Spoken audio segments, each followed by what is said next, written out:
नमस्कार, रुचकर मैत्रिणी दर्शनामध्ये तुम्हा सगळ्यांचं स्वागत आहे. आज मी तुम्हाला एक ऑथेंटिक रेसिपी दाखवणार आहे जी मला माझ्या आजीने शिकवलेली आहे. म्हणजे आमची आजी ना कोबीचं भानोळं करायची आणि फ्लॉवरचं भानोळं करायची. तर कोबीचं भानोळं मी तुम्हाला ह्याच्या अगोदर दाखवलेलं आहे. तर आज मी तुम्हाला दाखवणार आहे फ्लॉवरचं भानोळं कसं करायचं. ऑलरेडी अगोदर मी पाणी उकळत ठेवलेलं आहे कारण फ्लॉवर घेतलेला आहे. फ्लॉवर थोडासा नेहमीच्या भाजीपेक्षा बारीक चिरायचा आहे आणि तो आता आपण चांगला उकळून घ्यायचा म्हणजे फ्लॉवरला एक असा वास येतो उग्र, तो निघून जातो. 1/2 किलोपेक्षा थोडासा जास्त घेतलेला आहे. आता आपण ते ह्यात घालून घेऊया आणि छानपैकी उकळून घेऊया. साधारण 5 मिनिटं तरी उकळलं गेलं पाहिजे. फ्लॉवर थोडा शिजून द्यायचा आहे. तोपर्यंत आपण एक वाटण करूया. ह्याला एक वाटण करायचं असतं. तर आपण एक मिक्सरचं भांडं घेऊया. ह्याच्यामध्ये आपण घालूया 2 हिरव्या मिरच्या, थोडासा आल्याचा तुकडा जरा अर्धा इंचाचाच आहे आणि 7 ते 8 पाकळ्या लसूण आहे. 1 टेबलस्पून जिरं, किसलेलं खोबरं आहे साधारण 4 टेबलस्पून ते घालूया. ओलं खोबरं आहे आणि यात थोडंसं पाणी घालूया. आता आपण ह्याच्यात एक इंच दालचिनी, त्यानंतर 4 ते 5 काळं मिरी आणि 3 लवंगा असं टाकूया आणि आता आपण हे मिक्सरला वाटून घेऊया.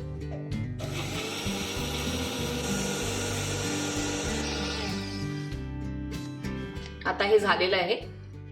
हे थोडं जाडसरच ठेवायचं आहे, अगदी बारीक नाही वाटायचंय. आता आपण हे एका बाउलमध्ये काढून घेऊया आणि ह्यातलंच आपल्याला थोडंसं पाणी घालायचंय आणि ते पाणी आपल्याला ह्यात यूज करायचंय. आता ह्यात आपण घेऊयात 1 टेबलस्पून आपल्या घरी जो मसाला असतो तो मिक्स मसाला साठवणीतला, अर्धा चमचा हळदी पावडर, कोथिंबीर तुमच्या आवडीप्रमाणे. आपण हे चण्याचं पीठ वापरतोय त्यामुळे आपण इथे अर्धा चमचा हिंग घालूया आणि मीठ चवीप्रमाणे. फ्लॉवर झालेला म्हणजे अर्धा कच्चा झालेला आहे. तो जो उग्र वास आहे तो असं निघून गेलेला आहे. इथे मी गाळणी घेतलेली आहे, आपण गाळून घेऊया आणि यात थोडंसं थंड पाणी.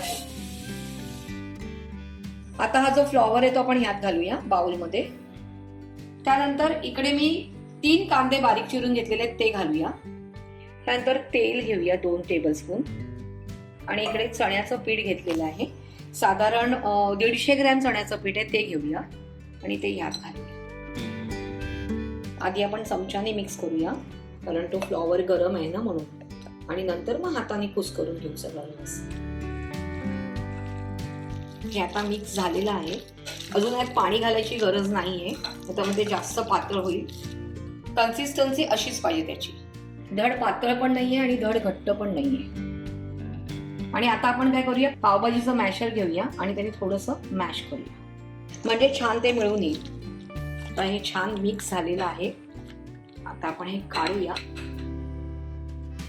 आता आपण गॅस सुरू करूया आणि ह्यात 3 ते 4 चमचे पुन्हा तेल घालायचंय. तेल तापलेलं आहे. आता हे आपण ह्याच्यामध्ये घालूया. अलगद टाकायचं आहे. स्पॅच्युला घ्या म्हणजे जेणेकरून तुमच्या सगळ्या भांड्याचं जे काय लागलेलं असतं मिश्रण सगळं छान निघून येईल. पूर्ण कडेपर्यंत छान पसरून घ्यायचंय. तेल सगळं छान असं वरती आलं पाहिजे. तुम्हाला जर वाटत असेल की तेल जास्त आहे तर थोडंसं तुम्ही कमी केलं तरीही चालणार आहे. मी जिकडे 4 घातलेले 3 ते 4 तुम्ही 2 घातलं तरी चालणार आहे. पलटताना पुन्हा घालायला लागतं म्हणून मी 1 ग्लास घालते. आता ह्याच्यावरती झाकण द्यायचंय. ते आपल्याला पलटायचंय म्हणून 15 मिनिटं एका साईडला आणि 15 मिनिटं दुसऱ्या साईडला असं ते करायचंय. तोपर्यंत आपल्याला वाट बघायची कारण पदार्थ खूप छान आहे, रेसिपी खूप छान आहे, त्यामुळे आपल्याला तेवढंच पेशन्स पाहिजे. 15 मिनिटं आधी वाट बघायची आणि 15 मिनिटं नंतर वाट बघायची. छान असा सुगंध सुटलेला आणि एका साईडने झालेला आणि ते खरपूसच व्हायला पाहिजे. आपण आता हे झाकण काढूया. छान असं खरपूसच झालेलं आहे ते साईडने. 15 मिनिटं लागलेली आहे आणि थोडंसं आता हलवून घेऊया आपण. येस, मस्त होते ते. आपण काय करूया, प्लेट उकडी घालूया याच्यावरती.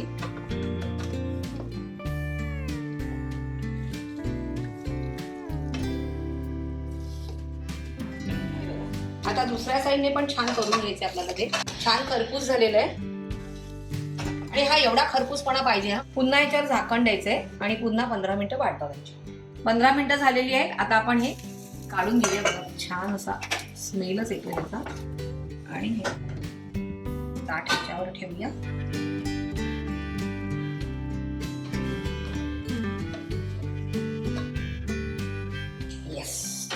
दोन्ही बाजूने मस्त असं खरपूस झालेलं आहे.